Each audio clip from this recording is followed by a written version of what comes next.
Welcome everyone to another one of our Sunday afternoon talks.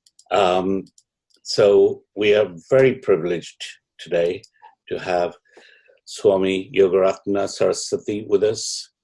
This is the first time that, believe it or not, this is the first time that we've met, even on video. So I'm very, very excited. We were due to have her at the Yoga Festival this summer, which would have been later on this month, but as you know, it's been postponed until next year. And we do hope that Swamiji will be able to join us at that time. She's really originally trained from the Bihar School of Yoga, which I'm sure you all know is quite a rigorous school of yoga. Let's just call it that. It's quite rigorous. It's quite a hard path, very traditional path to come down. And she's stayed within that for a long time. She's been she took her sannyas in 1985, so huge, long time ago, and a huge amount of experience. She's been teaching all over the world since then, has many, many students that have passed through her hands. And one of the specialist areas that we were really interested in is Swamiji's knowledge of meditation. As you know, this is an area that we wanted to build up a little bit within the festival, and we were very pleased when somebody here introduced us to Swamiji and said we really should have her along, and here we have. So welcome, Swamiji. Welcome. Thank you very much for your time and all the effort. I shall leave it to you in terms of what you're going to teach us today. And do tell us a little bit more about the school that you come from, and perhaps even a few words about your past, to say what has been your path to where we are now. So welcome, thank you, and hello to everyone. Thank you. So I will start with a little introduction to myself and my tradition. Probably for the average Westerner, I'm not something very special. But in India, I really stand out like an orange flag. And the first thing that people ask me is, where are you from? And the thing is, I'm from three traditions, three cultures, I should say, because I was born in Paris, and my first few years were in France, in Paris. And then I grew up in India, so that's a very deep cultural background within me. And my parents were Australian. And I did go to Australia after I finished my education in India. So I've got quite a bit of Australian in me. I would say probably 1/3 of each. But now I live in India, and I have been living in India most of my life, and I'm even an Indian citizen. So even though I don't look Indian, maybe inside I'm quite Indian. I really don't know. So that we'll get that out of the way. And then the other thing that I think is really important is the tradition that I come from, which is Bihar School of Yoga. And even though I know a little bit about the other traditions, I never went to any other ashram or school, because actually before coming to the ashram, I wasn't at all interested in yoga or anything like that. In fact, I led quite a decadent life. And then through desperation, mental and physical sickness, I heard that ashrams are a peaceful place. So I thought, let me go to an ashram and get myself together. So I booked in for a 2-week course, and I loved it so much that I stayed 20 years.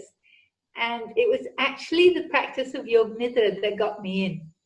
And of course, Yoga Nidra is not an asana. It's a meditation.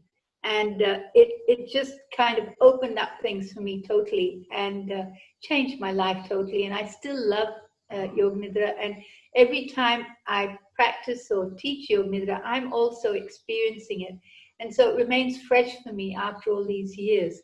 And that's one of the things that I think one of the secrets is that I can experience what the people are going through. So I imagine that, okay, I'm doing Yoga Nidra for the first time. And so it's always fresh for me. So I hope that you will get a good experience from. I'm going to do a little Yoga Nidra today. So the next thing I'd like to do is start in the traditional way, how we usually start. And so let's sit comfortably in a meditation asana. And if you're lying down, you might like to sit up, keep your back and head upright. This makes us very alert.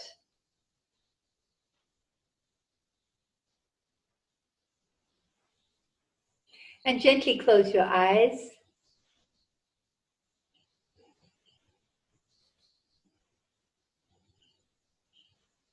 And notice how you feel at this moment, at this time of the day.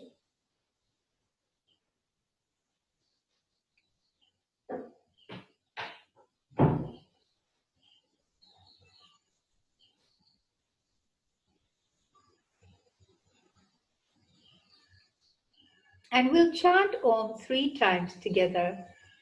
And as we chant Om, let's connect with the higher consciousness. So if you'd like to join with me, take a deep breath in now. Om.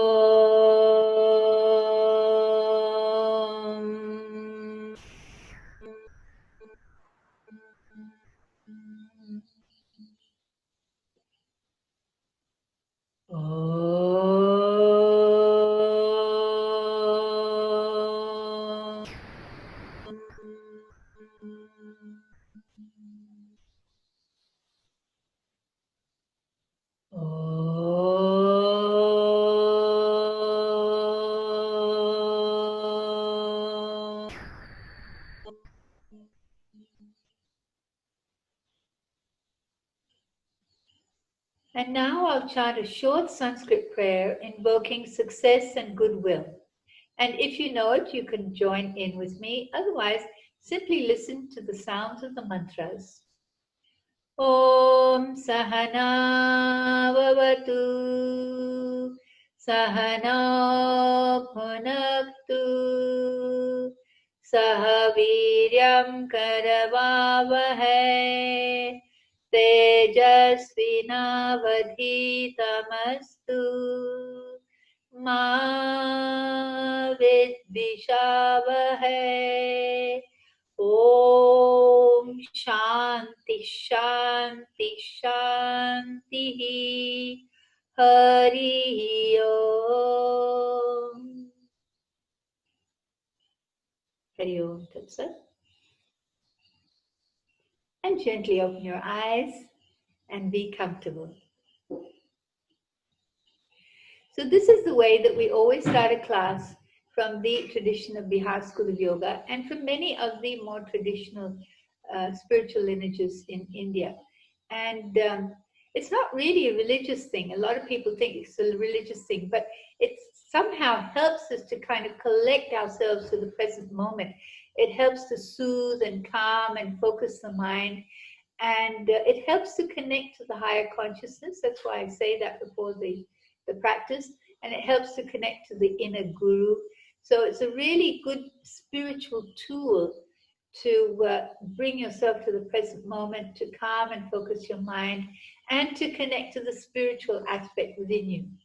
A lot of people, think when they think of yoga, they think of physical postures or dynamic gymnastic things. But actually, yoga means much more than that, and I'm sure all of you know. And yoga means union, coming together. So when we're chanting Om and Shanti Path, you can actually use it as a means of coming into union with that higher consciousness in whatever way you envisage it. And this tradition of Bihar School of Yoga was founded by Swami Satyananda. He was a direct disciple of Swami Shivananda of Rishikesh. And Swami Shivananda had many disciples who started their own ashrams. For example, Swami Vishnu Devanand, he started the Shivananda ashrams. And then there was Swami Satchidanand, he started the ashram in USA, and quite a few others. I think Radha Swami in Canada. So Swami Shivananda was a real spiritual giant. And Swami Satyananda learned everything about him just by doing karma yoga. And karma yoga is the yoga of action, of doing things, and how doing things takes you through your destiny and makes you go forward in your destiny. And karma yoga is also a meditation. It's a moving meditation. It's a meditation where you can practice observing your mind as you do the work or the actions that you're doing. So many times, the karma yoga that we get in the ashram is cleaning toilets or doing something we really find boring. And we think, oh, what am I doing, wasting my time here, paying money to come here, and I have to do this. So this is a really good opportunity to observe how you're thinking and how you're reacting and what's your attitude. And then once you're able to observe that, you can choose to change. So it's a really good practice, a really good meditation. Actually, I wasn't going to talk about karma yoga, but it is one of the hallmarks of Bihar School of Yoga. And the other thing about Bihar School of Yoga is Yoga Nidra. Swami Satyananda, he found this practice of Yoga Nidra in the ancient tantras, and he modified it so that we can do it, simplified it so that modern people can do it in an easy way. And it's I'd say it's one of the best meditations you can think of, partly because you do it lying down, so you don't have to worry about sitting still and all the aches and pains that we get when we're sitting. And another reason why it's so good is because it's very systematic, and step by step, it takes you from the outer world of sounds and activities through the body, the breath, the mind, and into the deep subconscious, into the dream state without falling asleep. You're supposed to stay awake while you're doing it. That's one of the hard things, actually, to stay awake while you're doing the Yoga Nidra. But Yoga Nidra is such an enjoyable practice. It's such an effective practice that it's become worldwide, and many people practice Yoga Nidra under different names because it's so good for so many different things.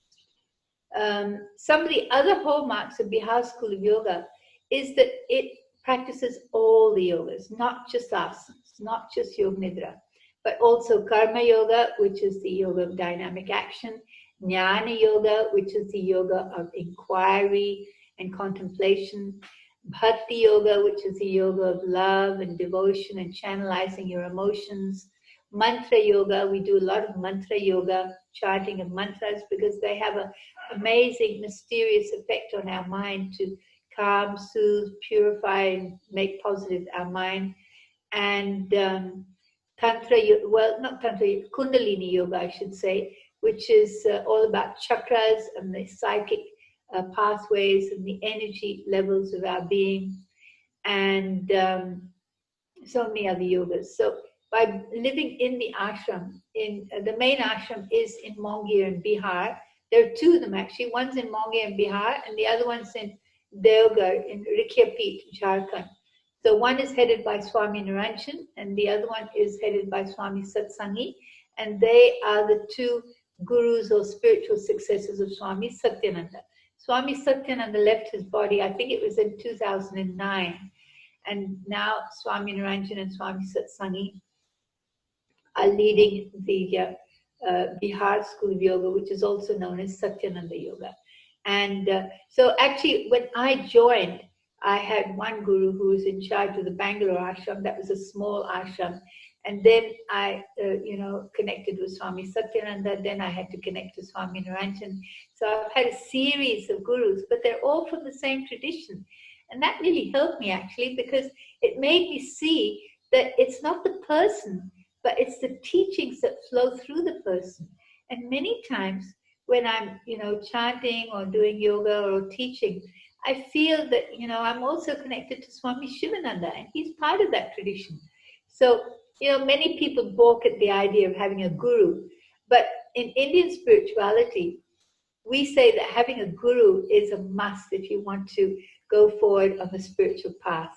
Of course, you can go forward without a guru, but it's a slow path with lots of difficulties, and there's no one there to kind of help you or guide you or commiserate with you. And if you have a guru, you've always got that kind of mainstay. It's like a protection, a guide. You feel like you're part of a much larger family, a spiritual family, if you like. So I can highly recommend having a guru.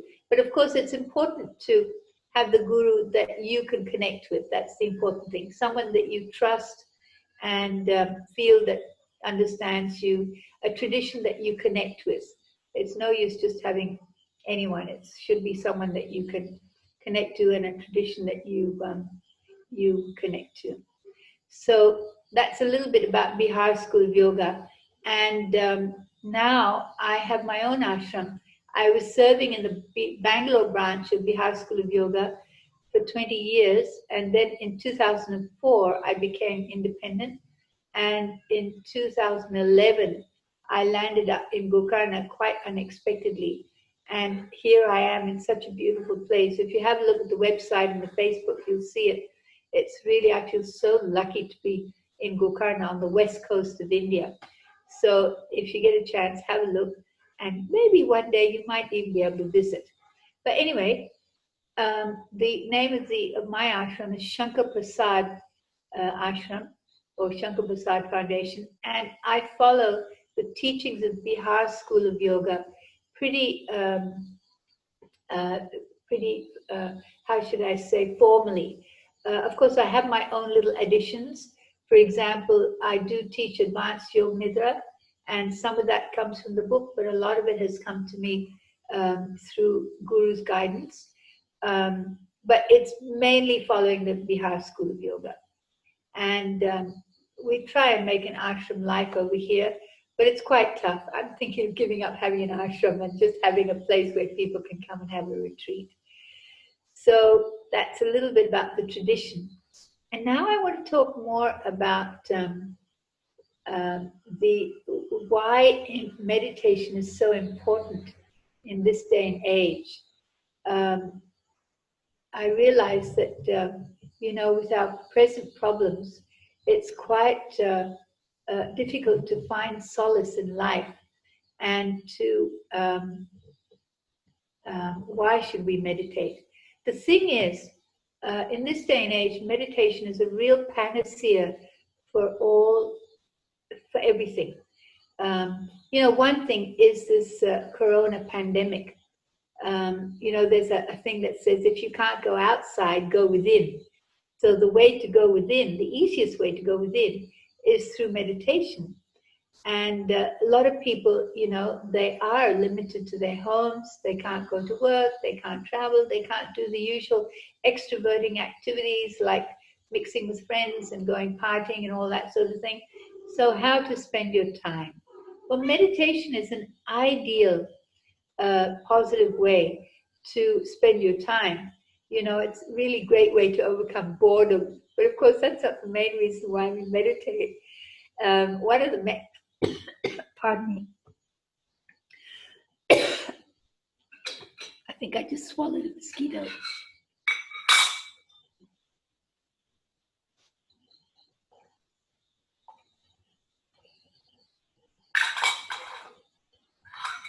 So one of the main reasons why we can learn meditation and do meditation is because during this coronavirus, some group of people have a lot of stress. They have to work a lot harder. There's more competition. They have to struggle to survive because there are so many other people waiting for their job. So the stress level is even higher than it usually is, especially in the corporate sector. So yoga nidra and meditation is an ideal way to learn how to switch off your mind, relax it, and then when you come back, you feel totally refreshed, revived, and you can see things in a different light. So it's a really great way to release stress, to refresh yourself, and to come back. I like to use the analogy of a glass. Here we are. Supposing you are holding a glass of water or a mug like this, and you're holding it for a few seconds. It's not very heavy. But if you hold it for a minute, it gets quite heavy. And if you have to hold it for 5 minutes, it's really heavy. But if you put it down, even just for a few seconds, and then pick it up again, it's not heavy anymore. Amazing, isn't it? So this is what meditation and yoga nidra is like. It means that just for a few minutes, for a short time, you can put down the burden of your life. You can put down all your stresses. You can shed all your stresses, empty your mind, change the mood of your mind, have a holiday inside. And when you come back, you feel fresh, you feel energized, and you have a different perspective on life. You can see things in a different way. And it's really, really good for releasing stress. And even if you just do 15 minutes, you know, they say that 1 hour of meditation gives the same benefit as 4 hours of deep sleep. So if you do 15 minutes of Yoga Nidra, you get the same benefit as 1 hour of deep sleep.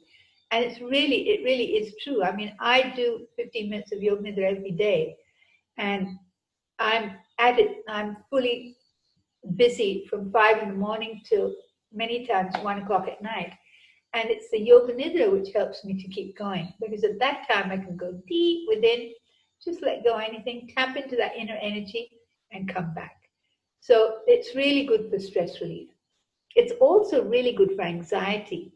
In this day and age, a lot of people are very much more anxious because they may have lost their job, or they may be worrying about, you know, their relatives or themselves catching coronavirus. What are they going to do? They're worried about how can they survive without an income. There are so many more worries and anxieties that are bugging us.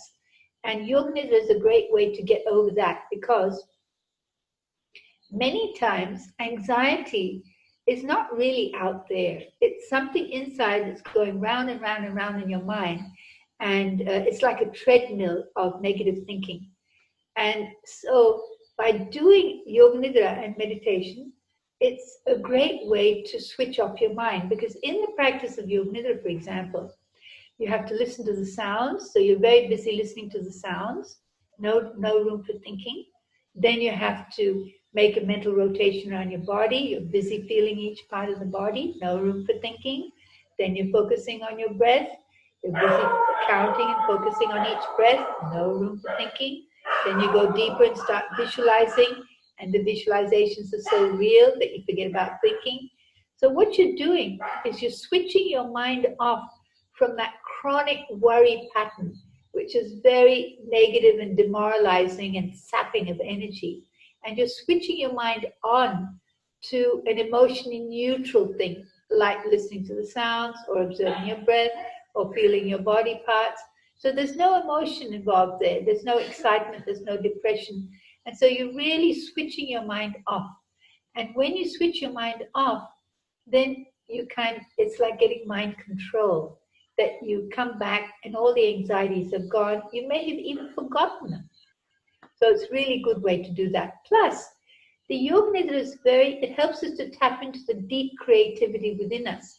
So by doing Yoga Nidra, we can get ideas of how to overcome those anxieties, how to maybe find a different way of earning a living, how to find a different way of living by lowering our standards of living and being comfortable with less. Yoga Nidra helps us to find out the solutions to our problems, because you're going in, and when you're relaxed, you get so much more creative, and you can actually get the answers from within.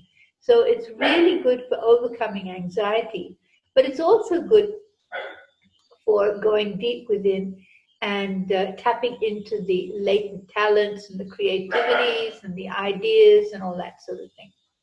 And it's also really good for enjoyment, you know. Of course, nowadays you can watch movies and everything on the screen, but if you're bored with seeing movies, or if you want to see a different kind of movie, just go inside and see what movie's playing inside. It's really enjoyable to do Yoga Nidra and see all the different, you know, you can relive your good holidays, you can relive your good memories, you can have a great time, and then when you come back, you feel really good and refreshed. So it's really good for enjoyment and for relaxing and having a good time. And it's also really good for healing, because you see, when we switch off the mind, when we sleep at night, our mind is regenerating and it's processing all the things that happen during the day. And that sleep is really important for regenerating the mind-body complex. And as I said before, 1 hour of meditation, and Yoga Nidra is a meditation, gives the same benefit as 4 hours of deep sleep. So by doing Yoga Nidra, the other thing is, when you're sleeping, your mind is still going round and round and round and cogitating on all those problems that you have. But when you do the Yoga Nidra, you're putting your mind on something else, like I said before, something emotionally neutral. And so your mind-body complex is rejuvenating and refreshing. And whatever energy was used for stress or anxiety or processing the day's happenings is available and automatically is used for what's the word? Energizing the immune system. So it boosts our immune system. So Yoga Nidra is really good for healing. It's really good for strengthening and boosting and balancing the immune system. And for this reason, it's good for all kinds of ailments, whether it be psychosomatic ailments, which are caused by stress, like headache, backache, diabetes, asthma, constipation, acidity, all the high blood pressure, all those things, heart problems, or whether you use it for things like strengthening your immune system so you can overcome the corona, if you happen to get it, or overcoming the fear that you have. You know, I think that many people who die of coronavirus, they don't actually die of the virus, they die of the fear of having the virus. Because when you look at it, coronavirus is very similar to flu. And if you just rest well and look after yourself, you can get over the flu eventually. And I think that if people get coronavirus, the media has blown it up into such a big thing that we think, oh my God, I'm going to die. And so you do. Because whatever you think, you become.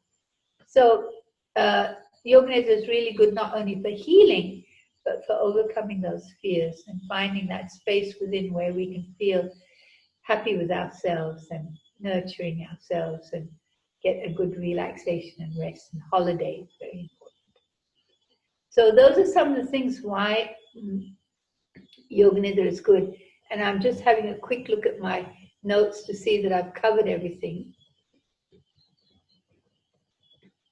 Another thing that's really important about Yoga Nidra is it's a very good way to get sleep. A lot of people these days are suffering from sleep problems.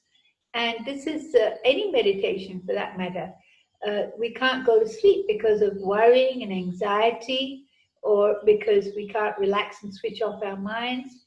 And Yoga Nidra meditation, if we do it before sleep, it helps us to go to sleep, because as I said before, it helps us to switch off the mind and unwind the mind and calm and soothe and focus the mind so that we can fall asleep. Plus, because it takes us to a deep state, that state reminds us of sleep. And many people fall asleep during the Yoga Nidra, which you're not supposed to do. But it's great for that reason, because it helps you to go to sleep. And even if you wake up in the middle of the night and you can't get back to sleep, in whatever position you're lying in, you just do the Yoga Nidra and you'll be able to train yourself to go back to sleep. And if you wake up in the morning and you didn't have a good night's sleep and you're feeling really tired and groggy, you do the Yoga Nidra then and it refreshes you. So even 20 minutes, 30 minutes of Yoga Nidra in the morning, you feel fresh as a daisy and able to live the rest of the day like you had a good sleep. So it's good for going to sleep. It's good for getting back to sleep. It's good for refreshing if you didn't get sleep. And it's also good as a way to cut down on your sleep.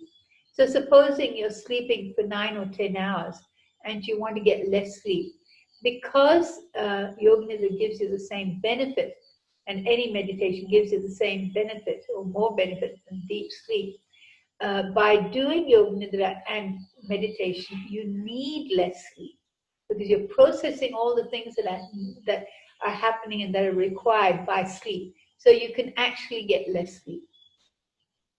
So that's a really important thing that people love about Yoga Nidra. It's a really panacea for sleep. We've had a lot of people coming through, and you know, they're so grateful because they say they didn't sleep for years, and then suddenly they learned how to go to sleep. So you know, that's a great thing. And one person gave me a question. What do we do if we keep falling asleep in Yoga Nidra and meditation? So this is a thing. I think one of the reasons why we fall asleep when we're doing Yoga Nidra meditation is because it takes us to that sleep state. I think it's called the theta level. And because we're going into that sleep stage, we're so used to being asleep in that level that we just automatically switch off and go to sleep. So I found many people who are very highly tensed when they learn Yoga Nidra, they can't stay awake. They just, switch off. It's either doing awake or switch off and going to sleep. They can't be in between. I've just got a little question here. Yeah, I can't read the question. Let me just see. So when we want to stay awake in the Yoga Nidra, there is there are some methods that help us to stay awake, and one that works really well is to prop your arm up. Supposing this is the floor, you prop your arm up like this, and when you go to sleep, the fingers curl over, and that movement wakes you up. Or if you go to sleep further, the arm falls over, and the movement wakes you up. And even the effort of keeping your arm upright, it really helps you to stay awake and aware. It's a great tool to stay awake. The other thing is, if you find that you're sleeping in your Nidra, do it sitting up. Sitting up because you have to be more alert to hold your body up. Not sitting by leaning against the wall behind you or the chair behind you, but sitting upright without any back support. It also helps you to keep alert. And actually, I'm one of those people that falls asleep a lot in Yoga Nidra. And when I want to really stay awake in the Yoga Nidra, what I do is I do it sitting up in my meditation pose, and I keep my eyes open and I look at the floor just ahead of me. And so that's another trick, is to keep your eyes open and gaze at the ceiling, or to do it sitting and have your eyes open. And there are other little tricks like have a cold shower beforehand, or have a cup of coffee, or do another good trick is to have a little nap, a 5 or 10 minute nap, and then do your Yoga Nidra. And if you're going to do that, it's really good to set an alarm clock, because otherwise you end up sleeping all the time. So what you do is you just set your alarm for 5 or 10 minutes, whatever you want, 15 minutes. Allow yourself to just drop off.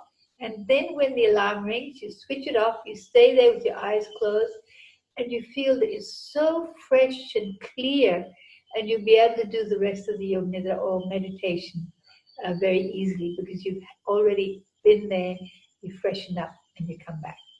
So that was the question about how to stay awake. So Yoga Nidra can be used for going to sleep, and also to help stay awake longer and have less sleep. Meditation and Yoga Nidra also helps to improve our mental functions, because it improves concentration and memory. If you're studying, a lot of the people now, they can't go to school and college, they have to do it at home or online. So Yoga Nidra is a really great tool to help us to improve our studies and to learn better. And I think I've covered all the reasons of why it's important to do meditation. And as I said before, the Yoga Nidra was discovered by Swami Satyanand, and he modified it so that everyone can do it easily now. And actually, I'm going to be giving a Yoga Nidra course next week. But why don't we experience a little Yoga Nidra now? So we're going to have a little short Yoga Nidra. So if you'd like to lie down, just prepare yourself and lie down on a mat on the floor, or wherever you are. If you're going to do it on the bed, have your head on the opposite side, because when you lie down on your bed, it reminds you of sleep, and so you go to sleep. And if you have got the choice, lie down with your head towards me and your feet away from me. And if you think that you're going to fall asleep and you don't want to miss out, just do it sitting up. You can even sit in a chair and lean back on the chair, or you can sit in your meditation posture, and get yourself ready now for a short practice of Yoga Nidra.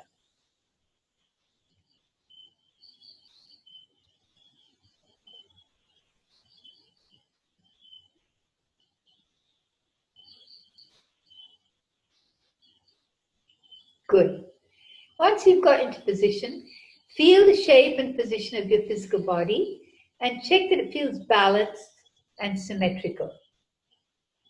adjusting so that it does.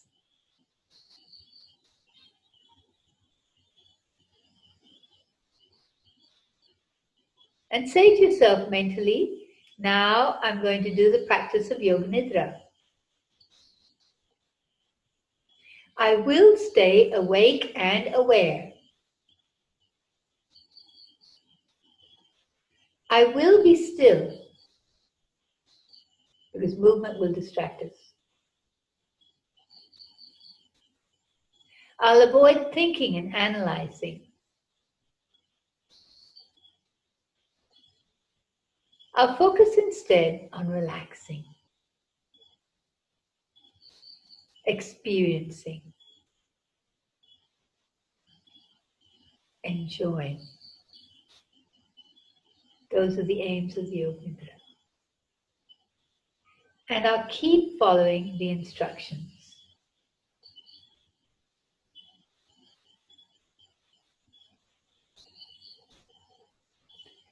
So the next step is to take your awareness outside and listen to all the sounds that are happening around us without thinking of the cause of the sounds. It's just hearing as if you're listening to noises or music, as if you're mentally repeating or imitating the sounds that you can hear.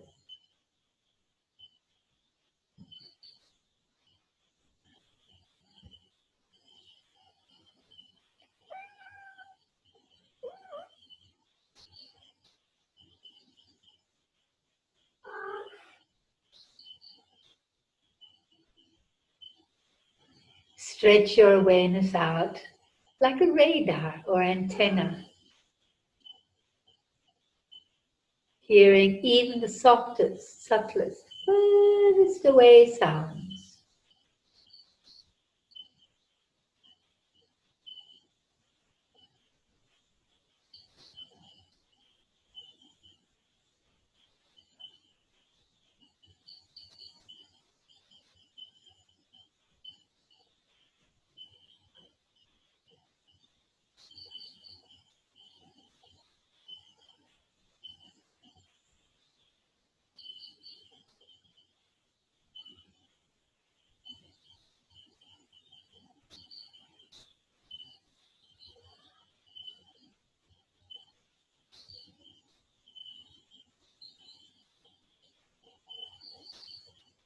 And if your mind begins to wander away and think of other things, it's okay, it's normal. Just be aware that your mind has gone off and gently bring it back. Keep bringing your mind back to listening very carefully, as if you're trying to hear a particular sound behind all the other sounds.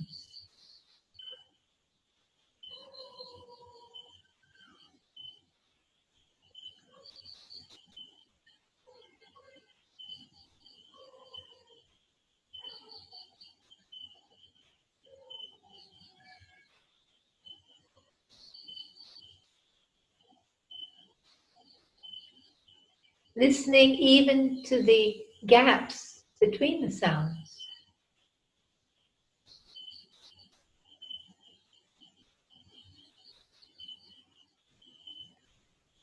And the sound of silence behind all the sounds.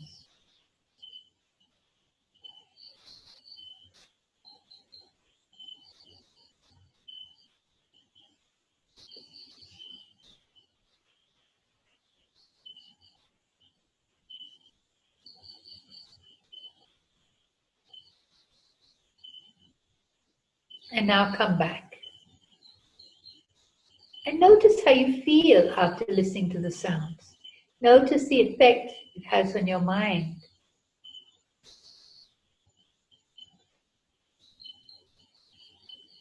And feel your body resting against its support at the contact points between the body and its support. Just letting go of that feeling.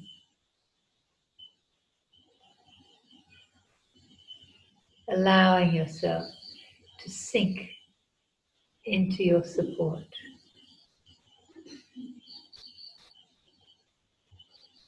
surrendering to the force of gravity.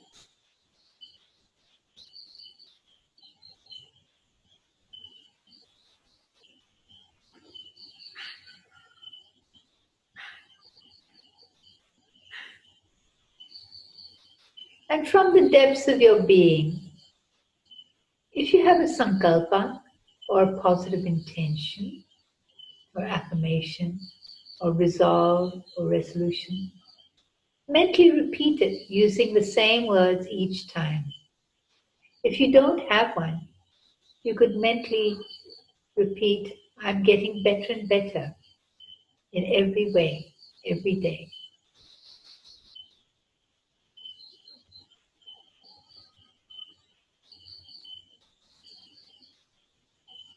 And repeat that sankalpa or resolve with full faith and conviction, knowing that it's going deep within through the practice of Yoga Nidra. And see yourself having already achieved it. How will you behave when you've achieved it? What will you be doing when you've achieved it?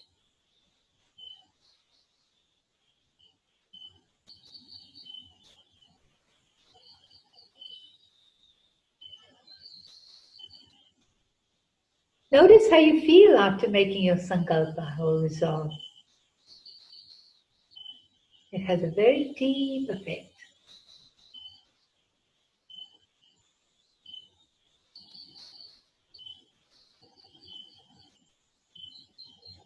And now, feel the solidness and shape of your physical body.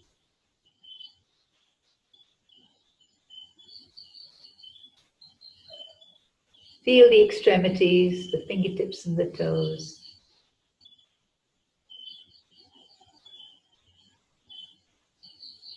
And focus on the feeling of solidness, steadiness, heaviness, stillness of your physical body.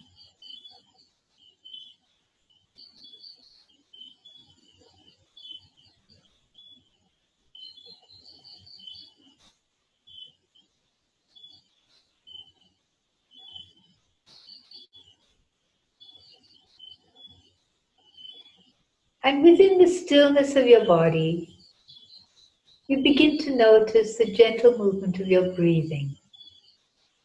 Be careful not to change the natural rhythm of your breath. Just let it continue as it has been doing.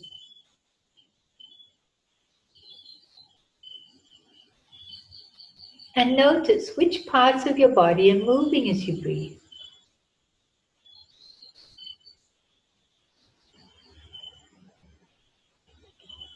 Is your stomach moving as you breathe?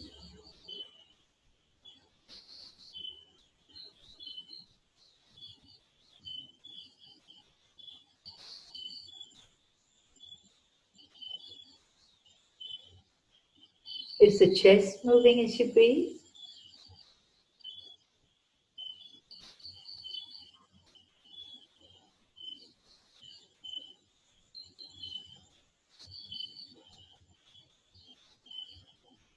Explore subtler and subtler movements that are happening with each breath.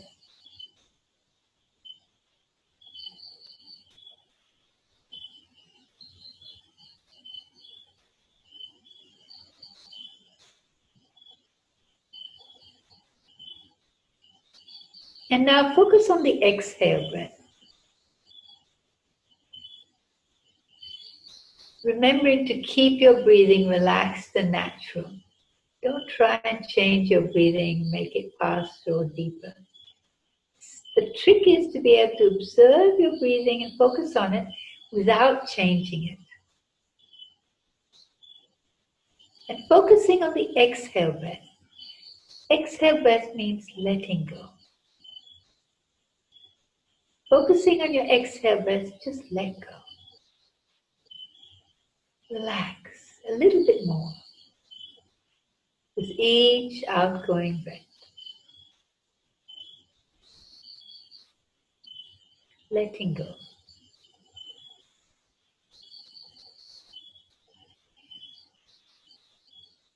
You can let go tensions. You can let go stress. You can let go anxieties. Just let them float away.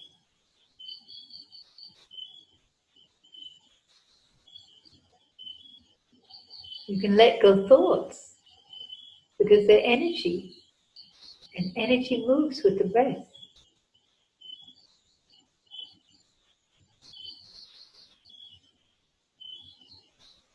You can empty your mind with each outgoing breath.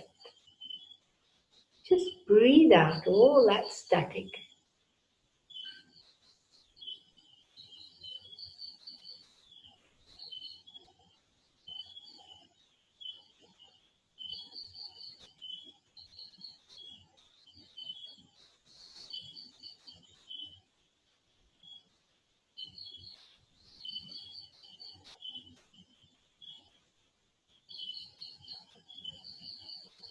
And you can use your breath to go deeper and deeper within yourself. With each exhale breath, you're going a little deeper.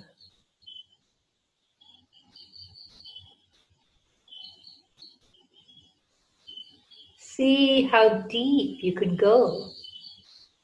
But stay awake and aware. No sleeping.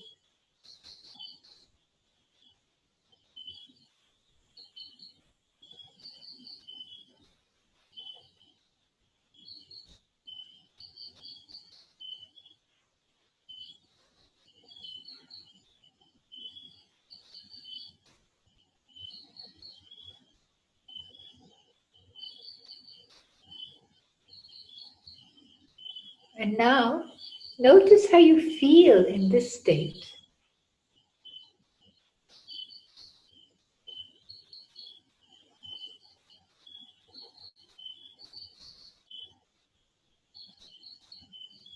And now, remember a happy memory. Remember a happy memory. It could have been a holiday or an activity that you did. See clearly where it took place, who was there, what was happening.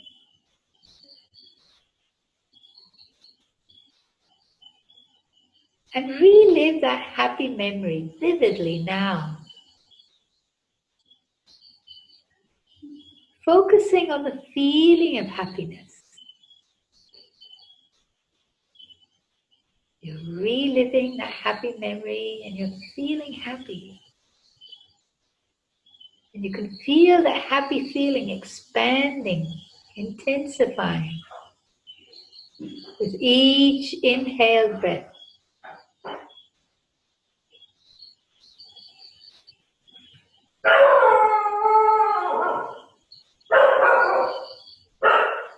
Each inhaled breath is expanding that happy energy, gradually spreading it throughout your whole being.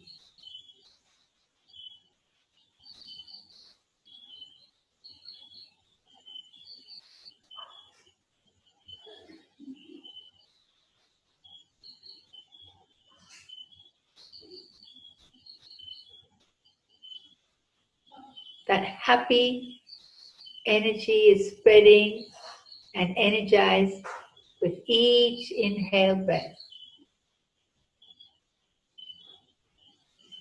To gradually fill your whole being with positive, happy energy. Nourishing every cell of your being, body and mind.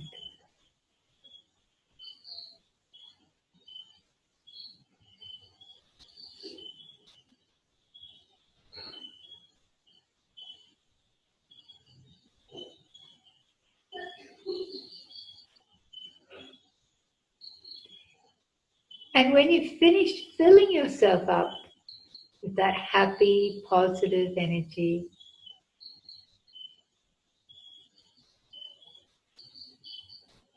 Share it with your family and friends and the people and beings in your life by sending it like rays of golden light. Share that happy energy with them.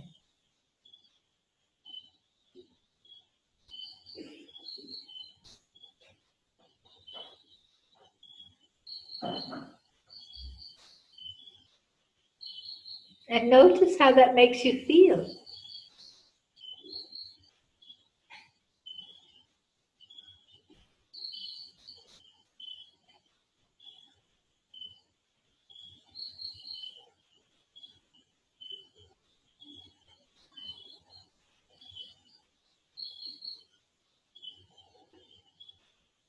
And then come back. Come back, bringing back with you the inner experiences, insights, and energy. Come back to the movement of the breath in your body. And mentally repeat your sankalp or your resolve. If you haven't got one, you can repeat, I'm getting better and better in every way, every day. And come back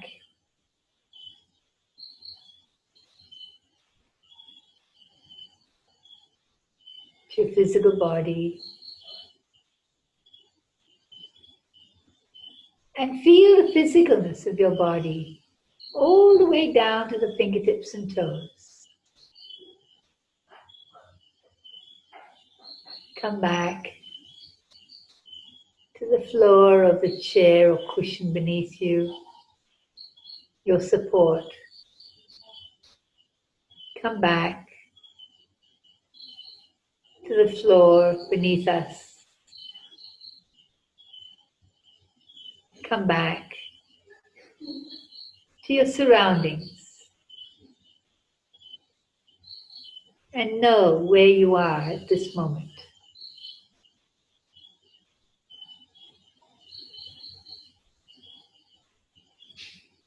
And come back to the sounds happening around us. Listening to the sounds.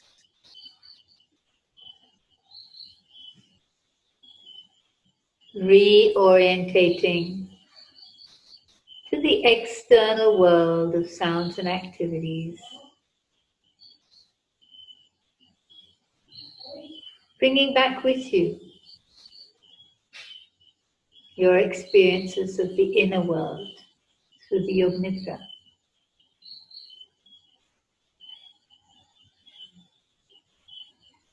The practice of Yoganidra is over now. Slowly wriggle your fingers and toes.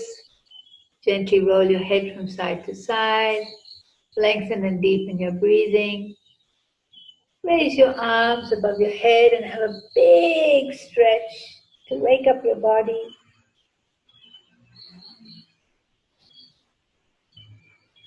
Bend and flex your knees if you wish. If you have back pain, hug both knees tightly. And in your own time, when you're quite ready, roll over onto your side and rest on your side for a moment. Enjoying the after effects of the Yoganidra. Relishing the inner experiences.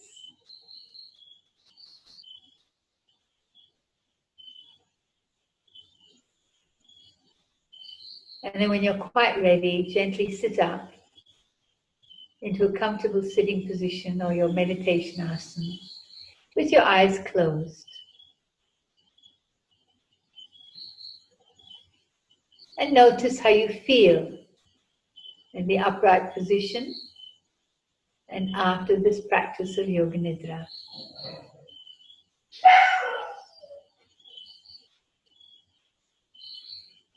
And we'll finish off by chanting Om 3 times together, sending love and thanks to the world around. Take a deep breath in now. Om.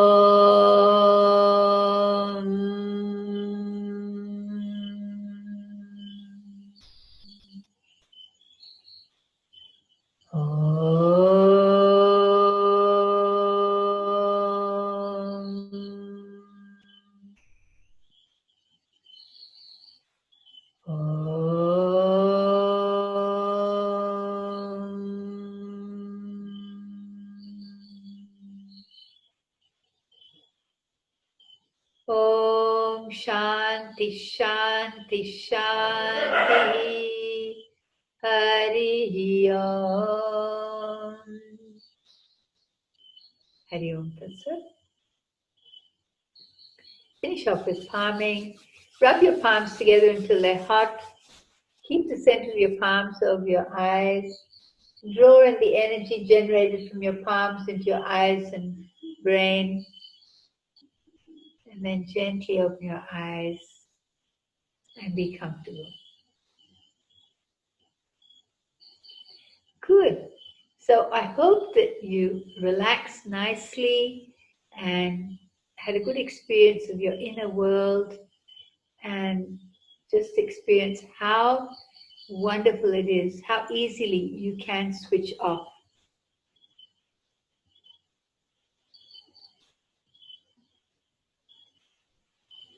There's a very nice question here.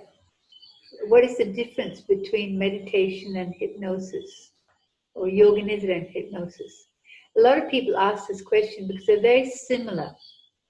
There's a few big differences between yoga nidra and hypnosis. And one is that yoga nidra is an ancient practice from the tantras. And someone's just thanked for the practice, thank you. And one is that the hypnosis is a fairly recent practice. It's maybe several hundred years old. I think that probably the people who devised yoga, hypnosis got it from a technique very similar to yoga nidra. The other difference is that the hypnosis goes up to your psychological level, and it's used as a psychological tool. But yoga nidra takes you, and meditation takes you much deeper to a spiritual level. Today we didn't get to that spiritual level in yoga nidra. We just got to a nice happy state. But you can go to your higher consciousness and learn how to connect to your higher consciousness. So that's another difference. That the yoga nidra is originally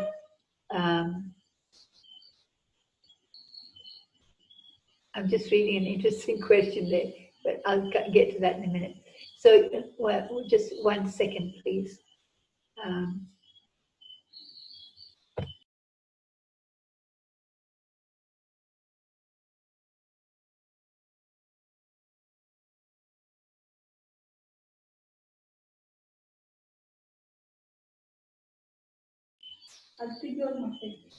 So, these are some of the differences of the yoga nidra.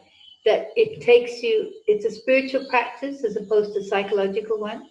It's a much more ancient practice, and some of the steps are very similar. And I think that in hypnosis, you don't do so much about visualization.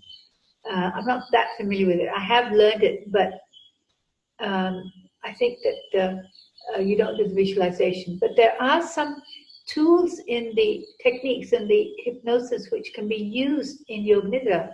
Oh, that's another important difference. Yoga nidra you do on yourself, and you do it for a different purpose. And hypnosis, someone else does it and could even have some control of you. So in yoga nidra, the person who's leading it, the aim is quite different. It's not an aim to have control of you, but to help you to get you into a state. So this is one of the techniques and tricks about hypnosis, which can actually help in yoga nidra. And that is how to, make the mind get more focused and how to stay awake during that practice. So those are some of the differences of the yoga nidra and hypnosis. And there was another interesting question from Vikas saying, is death a permanent state of yoga nidra?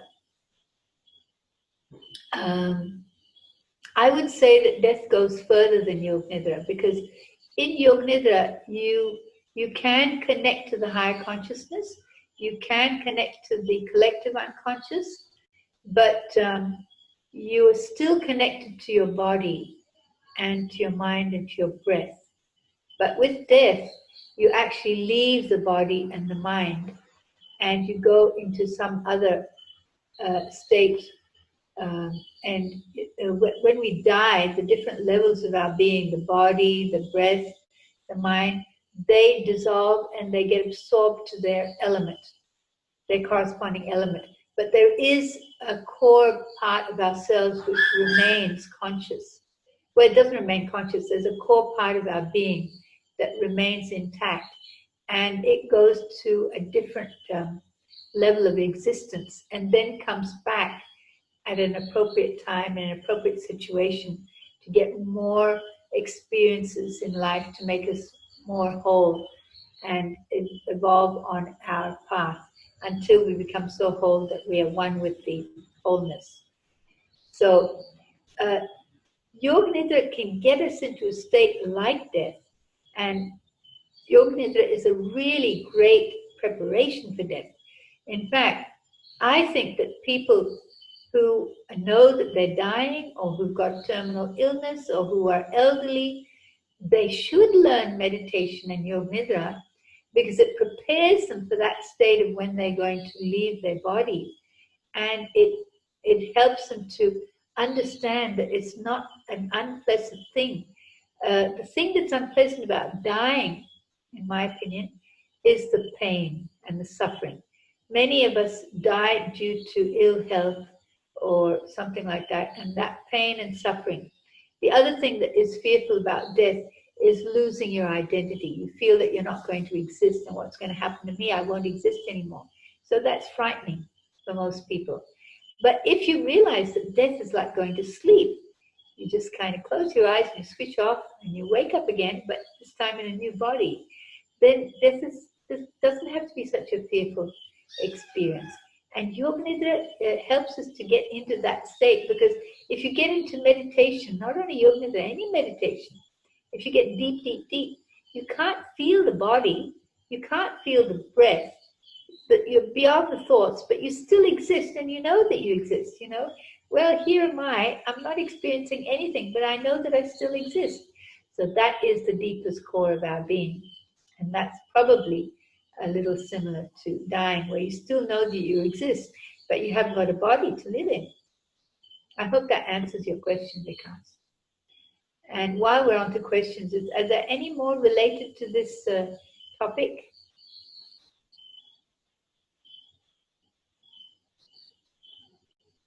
Good. So I want to move forward to meditation, sitting meditation. Yoga Nidra is a meditation, but it's done lying down, and that's why it's so easy. And sitting meditation is also very important, because the difference between Yoga Nidra and sitting meditation is Yoga Nidra, you're lying down. So it's really easy to relax. But the trouble is you may fall asleep. Someone's just asked a question, is music okay during the Yoga Nidra? Yes, it is okay during the Yoga Nidra. In fact, it's a really great way to focus your mind on listening to the music. And during the rest of the steps of the Yoga Nidra, it's a great way to engage your mind so that it doesn't wander around to all different thoughts. But personally, I prefer to do Yoga Nidra without music, because I want to be more aware of what's going on in my mind, so that I can focus my mind more. And I prefer to use music as meditation in itself. And just like we listen to all the sounds, you can use that as a meditation. You can have the whole Yoga Nidra just listening to sounds, or you can have the whole Yoga Nidra just listening to music. And you focus on the music, and each time your mind wanders away and thinks of something else, you realize, there's my mind gone off again. It's okay. Now let me bring it back. So this is how music can be used in Yoga Nidra. I know a lot of people do their Yoga Nidra and meditations with music playing in the background. For me personally, I find it a distraction. But, you know, it depends on the person what grabs you. So that's that question. And talking about music and meditation, no, I forgot what I was going to say. But anyway, sitting meditation, because you're sitting up, you're more alert, so you're more aware, so you're less likely to go to sleep, and your mind is more alert, and so you can focus it more easily on the actual technique that you're doing. Whereas with Yoga Nidra, because you're relaxed, there's more chance for your mind to wander away and go off into daydreams, and it's more difficult to control and harness the mental energy. I don't like the word control. It's more difficult to be aware and to harness your mind in the Yoga Nidra because it's just so enjoying and relaxing. But with sitting meditation, you've got to be a little bit more strict with yourself and be alert and aware and wake up. And so you get to know more about yourself, and you can understand more about how your mind works, and you can actually do the work of meditation. So that's one of the benefits, one of the differences between Yoga Nidra and meditation. And it's really good to do meditation. And here I include Yoga Nidra for the modern person. I think I went through all the reasons why it's good. And I wanted to talk a little bit about why people avoid meditation. A lot of people avoid meditation for simple reasons, like they get pain when they're sitting. They didn't find a comfortable sitting position. So it's really worthwhile to work on your sitting position. The important thing is to have your back upright with your head and back in a straight line, and not being supported by the chair or the wall, unless you've got some kind of chronic back pain that you can't get comfortable in. Because again, if you're leaning on the chair, you tend to go to sleep. So when you're doing sitting meditation, it's really important to have your body upright, and I say aligned with the force of gravity. So you kind of move it a little bit forward and back, a little bit to the side, and find that center of equilibrium, because it really gives you a feeling of centeredness and connectedness with the earth and aligned with the earth's energy, which is really important in my opinion, because especially in this day and age of cloud and internet and all these kind of things, we're just getting lost in all that, and it's good to be grounded. And one way of grounding it is to align ourselves with the earth's energy. So finding a comfortable position to sit is really important. Once you've done that, then for the rest of your life, you don't have to worry about discomfort and pain. There are other ways to deal with pain also. Another reason why people avoid meditation is that they think they don't know how to do it. Actually, meditation is not difficult. It's not complicated. It doesn't have to be complicated. Sometimes it's good to be complicated. If you've got a very active mind, you need a lot of things to give your mind to do so that it's fully engaged and so it can focus. But if you do a very simple meditation, we're going to hope we'll have time for a very simple meditation. We'll show you how to get into your meditation. Focusing, getting a comfortable position, making your body still. If you sit and move and keep fidgeting, you can't get into a meditative state because that keeps distracting the mind and pulling it out. Another reason why people avoid meditation is because they're frightened of what's going to come up in the meditation. This also, it's not a very common reason why people avoid it, but more common is their mind wanders all over the place. I think the most common reason why people say, oh, I don't want to do meditation, I can't do it anyway because my mind's all over the place. The point is, it's normal for the mind to go all over the place. And this is part of the process of meditating, because when your mind goes off somewhere here and there, it's actually a process of purification. Because each time your mind goes off, that stuff is coming up and going out. In Sanskrit, we call it chitta shuddhi, purification of the consciousness. So the important thing is to do your meditation, whatever it is, doesn't matter, do it regularly. And then even if your mind goes here and there, it doesn't matter, just notice how you feel after the meditation. And that's the way to measure whether your meditation is going well or not. Not whether you're able to focus the mind, but whether you're getting the benefit after the meditation. And the other thing is, I think I've forgotten, but definitely I can recommend that meditation is really good. Oh, that's what I wanted to say. The other thing is, choose a time that's easy for you to do. If you say to yourself, I'm going to do 30 minutes of meditation without fail, and you only do 15 minutes, you feel bad. Oh, I only did 15 minutes. But if you say, I'm going to do 5 minutes without fail, and you do 15 minutes, you say, hey, I did 15 minutes. It's all psychological. So make a commitment to yourself just to do an easy 5 minutes. Really, I'm serious, only 5 minutes.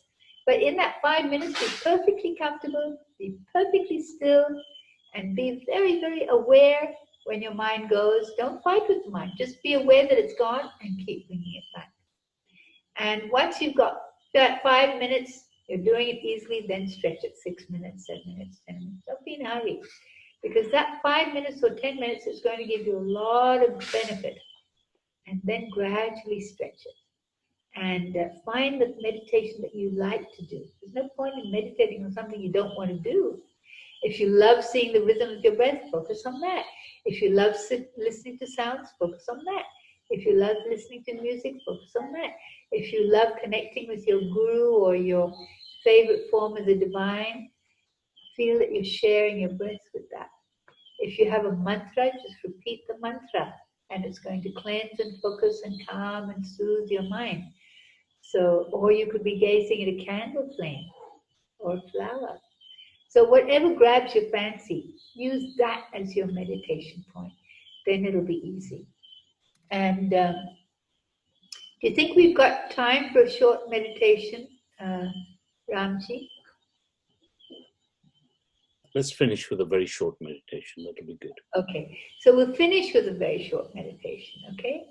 So I would say that if you are a beginner to meditation, use the meditation that we're going to do, and it's basically focusing on the stillness of the body, which is a really great way to ground and focus your mind. If you have been meditating and you've left off your meditation for various reasons, use this opportunity to get back into meditation. And if you are already doing a regular practice of meditation, you can use the one that we're going to do now as a beginning to get you more into the mood, and it'll help you to get deeper and more benefit from your regular meditation. Okay? So let's start.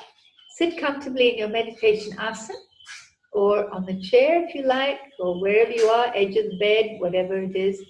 But make your body and your spine and head in a straight line.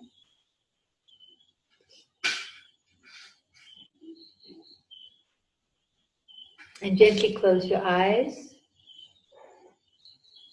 And feel the shape and position of your physical body. And check that it feels balanced and symmetrical. And if necessary, adjust so that it does.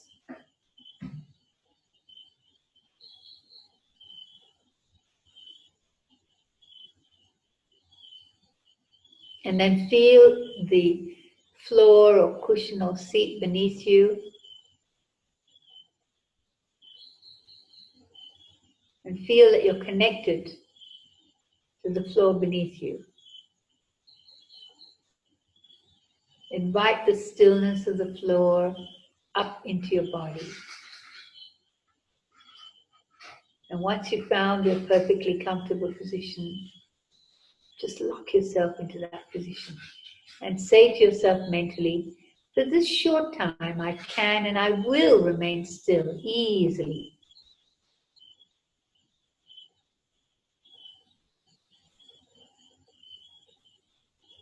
And be very strict with yourself, just for this short time, absolutely no movement.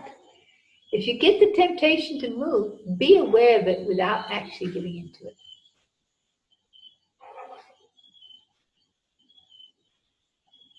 And now focus on the stillness of your body. You can feel that your legs are still. Relax them. Enjoy that stillness.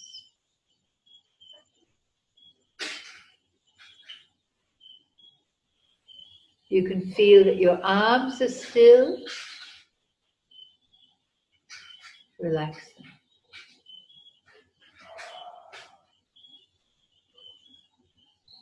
You can feel that your torso is still and upright.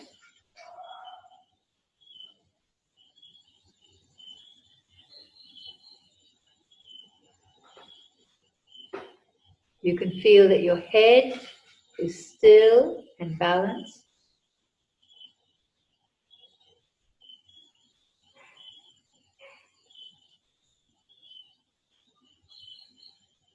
You can feel your whole body still and steady, like a statue.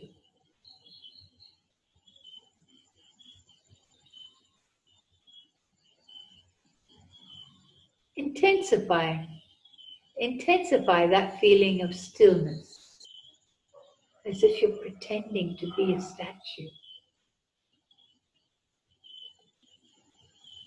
as if you can't move even if you want to.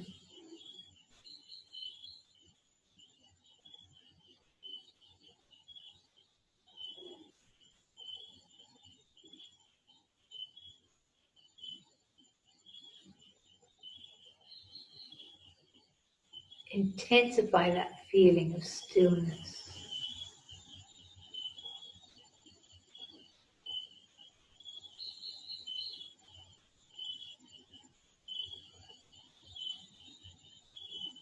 I can be still.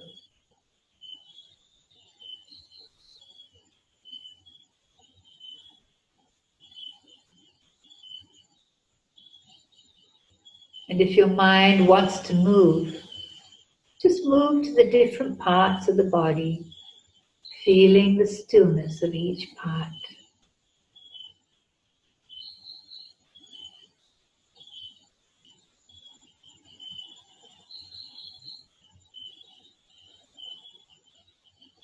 And when the mind gets bored of stillness, it'll start wandering away and thinking of other things.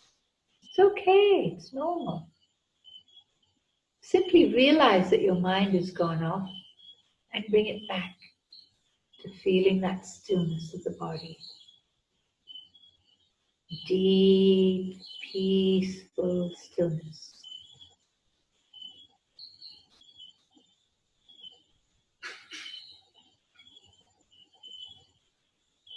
No matter what distractions are happening outside or thoughts whizzing around in your head, we can learn to switch off from the external and internal disturbances simply by switching on to the stillness of the physical body.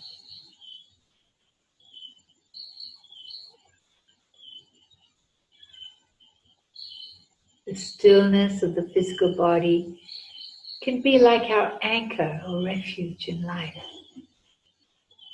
Anytime you can just stop what you're doing, close your eyes, and focus on the stillness of your body.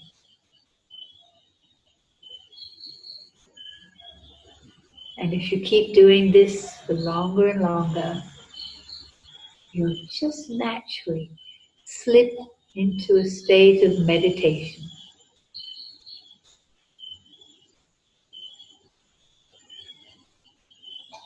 Notice how you feel in this state.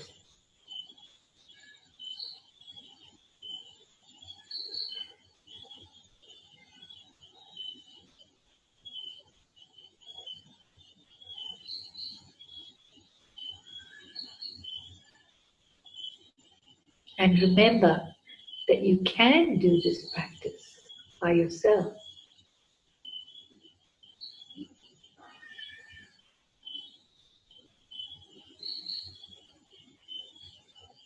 And now come back, bringing back with you the inner experiences, insights, and energy. Come back to your physical body. Notice if you've moved at all or if there's any aches or pains so that you can sit more comfortably next time. And take a few deep breaths in and out to break the stillness of your body. And we'll finish off by chanting Om 3 times together. Take a deep breath in now. Om.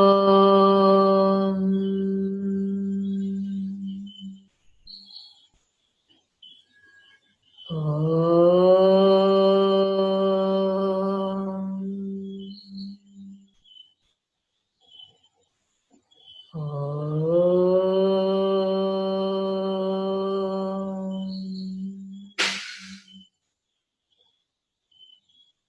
Om Shanti Shanti Shanti. Hari Om. Finish off with palming. And gently open your eyes with a big smile on your face.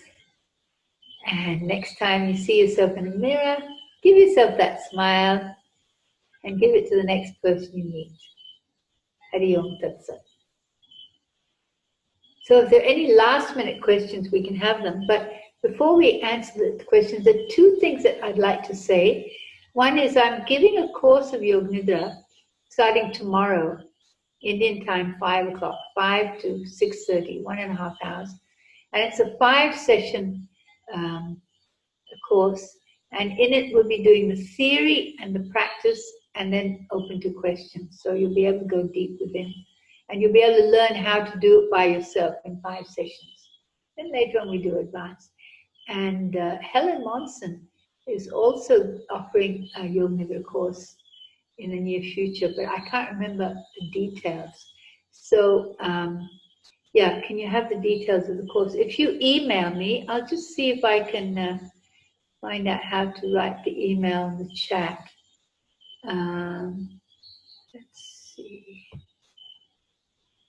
I'm not finding the chat. Let's see if I can find it. Here it is. Good. So let's just write the email. It's Swami Yogaratna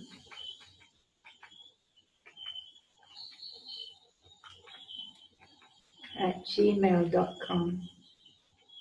And then you can get all the details. Yeah, that's right.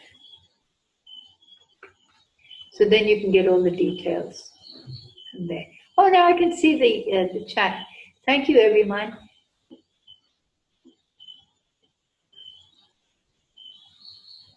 And there's someone who asked about colors. Yeah, if your mind fills with colors during meditation, it means that you're a visual person. Many people don't see colors and they don't dream in color, but it's really nice to be able to see and dream in color. Some people say that if you see colors, it reflects a different chakra that you're at or that you're experiencing. I don't know about that because I also see a lot of colors and I just enjoy it. And it probably means something, but I'm not really sure what. So many thanks to Ramji for inviting me to do this talk. And I hope you enjoyed it as much as I did. And I feel like, you know, it's a wonderful opportunity for me to meet many people, to meet a few old people, friends, to make new friends, and to share together in such good things. Thank you so much, Ramji. Thank you very much indeed, Swamiji. That was a lovely session. Really enjoyed it, very calming, and you saw the response back. It was very good. I'm sure that you'll get many more people coming to your course that you're doing, and your email is here, and we will put your email and website up whenever we publish this video to other people. So a lovely session, as somebody just said, real prasada. So thank you very much indeed. Thank you for your time. Really appreciate it. And look forward to seeing you in life, real person, next July 2021 at the festival. I'm sure it'll be an enormous hit. Thank you very much indeed. Thank you. Thank you everyone for your time on a Sunday. Hope you enjoyed it. It's all for the Yoga Festival. I know these sessions are put on for you for free, but we are a charity. So if you are making a donation, we'll be most grateful. And thank you very much indeed, everyone, for participating. It's been wonderful having you here. So good afternoon, good evening, wherever you are in the world. Thank you very much indeed. And bye-bye.